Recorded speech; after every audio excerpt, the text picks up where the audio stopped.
గతంలో కేసీఆర్ గారు పాత ముఖ్యమంత్రిగా ఉన్నప్పుడు అంటుండే ఎవరు రేవంత్ రెడ్డి గారిని మా పార్టీ నాయకులు అంటే ఆ స్థాయిలో తిట్టలేరు కాబట్టి మేము మాటలు అంటలేము కానీ రేవంత్ రెడ్డి గారిని బుడ్డర్ ఖాన్ అని నిజంగా కూడా ఈ శాస్త్రాలన్నీ కూడా బుడ్డర్ ఖాన్ శాస్త్రాలే చేస్తున్నాడు. ఒకసారి ముఖ్యమంత్రిగా అవకాశం వస్తే ఇక అది కోతికి కొబ్బరి చిప్ప దొరికినట్టు ఈ షర్టు మీదకి వెళ్ళి ఆ షర్టుకు ఆ షర్టు మీదకి వెళ్ళి ఈ షర్టు మీదకి దునుకుడే దానికి లక్ష్యం ఉంటుంది తప్ప మరి కొబ్బరి చిప్ప దొరికింది దీన్ని ఏదైనా మంచిగా వాడదాం నేను దీన్ని 10 మందికి పెడదామనే ఆలోచన కోతికి ఎప్పుడు ఉండదు. ఆయనత చిప్పలు ముక్కలు చేసి మందినెత్తి మీద పడేస్తాయి అన్నట్టు. ఇవాళ ఈ బుడ్డర్ ఖాన్ కూడా గదే చేస్తున్నాడు. భారతీయ జనతా పార్టీ అధికారంలోకి వచ్చినటువంటి 10 సంవత్సరాల నుంచి అంబేద్కర్ గారి విషయంలో కానీ రిజర్వేషన్ల అమలు విషయంలో కానీ రిజర్వేషన్ల ప్రాతిపదికన అన్ని వర్గాలకు న్యాయం చేసేటువంటి అంశంలో కానీ పెద్దపీట వేస్తూ వచ్చింది. 54 ఏళ్ల పాటు కాంగ్రెస్ పార్టీ అధికారంలో ఉన్నది. ఎన్నడన్నా అంబేద్కర్ గారి గురించి పార్లమెంటులో ఒక్కనాడు పొగిడి మాట్లాడినరా కాంగ్రెస్ పార్టీ నాయకులు? సమాధానం చెప్పాలి మాకు. అంబేద్కర్ గారి చిత్రపటాన్ని ఎన్నడన్నా పార్లమెంటు పరిసరాలల్లో పెట్టినరా కాంగ్రెస్ పార్టీ వాళ్ళు? సమాధానం చెప్పాలి. ఇవాళ 10 సంవత్సరాలల్లో మేము అధికారంలోకి వస్తే అంబేద్కర్ గారి చిత్రపటాన్ని తీసుకుపోయి పార్లమెంట్ ఆవరణలో పెట్టినాం. భారతీయ జనతా పార్టీగా మేము గౌరవించినాం అంబేద్కర్ గారిని.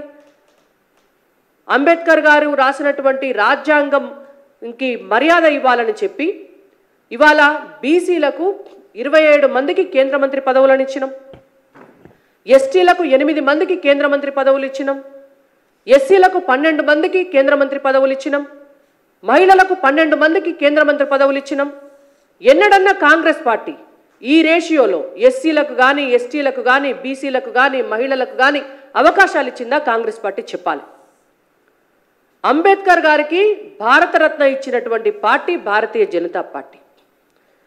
అంబేద్కర్ గారు పార్లమెంటులో రిజర్వేషన్ల అంశం గురించి మాట్లాడితే బలవంతంగా ఆయనతోటి మంత్రివర్గానికి రాజీనామా చేయించిన పార్టీ కాంగ్రెస్ పార్టీ. ఆయన మనసు నొచ్చుకొని హ్యూమిలియేషన్కు గురై అవమానించబడి మంత్రి పదవికి రాజీనామా చేసినందుకు పార్టీలకు వెళ్ళి బయటకు వచ్చి బయట నుంచి పోటీ చేస్తే ఎన్నికల్లో ఓడగొట్టినటువంటి పార్టీ కాంగ్రెస్ పార్టీ. ఇవాళ అంబేద్కర్ గారి గురించి అంబేద్కర్ గారి రిజర్వేషన్ల గురించి కాంగ్రెస్ పార్టీ మాట్లాడుతుంది. మోడీ గారు చాలా స్పష్టంగా చెప్పినారు, అంబేద్కర్ గారి పట్ల మాకు గౌరవం ఉన్నది. అంబేద్కర్ గారు మళ్ళీ పుట్టి వచ్చి కూడా ఈ రిజర్వేషన్లను రద్దు చేద్దామంటే కూడా మేము రద్దు చేయము అని చాలా స్పష్టంగా ప్రధానమంత్రి హోదాలో చెప్పారు నరేంద్ర మోడీ గారు. ఇంకెవరు సమాధానం చెప్పాలా మీకు?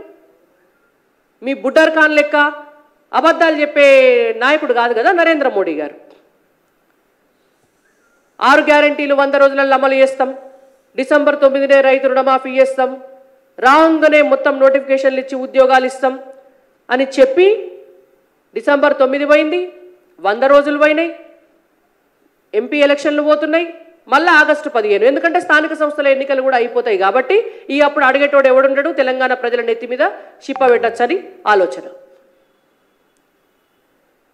ఇవాళ రేవంత్ రెడ్డి గారికి మేము ఒకటే చెప్తున్నాం, మీ లోపాలను కప్పిపుచ్చుకోవడం కోసం, మీ బలహీనతలను కప్పిపుచ్చుకోవడం కోసం మీరెక్కడికి ఎన్నికల్లోకి పోయినా కూడా ప్రజలు 6 గ్యారెంటీల విషయాన్ని అడుగుతారని చెప్పి దానికి సమాధానం చెప్పుకునేటువంటి ముఖం లేక ఇవాళ మీరు ఈ మతాల మధ్య కులాల మధ్య చిచ్చు పెట్టేటువంటి ప్రయత్నం చేస్తున్నారు.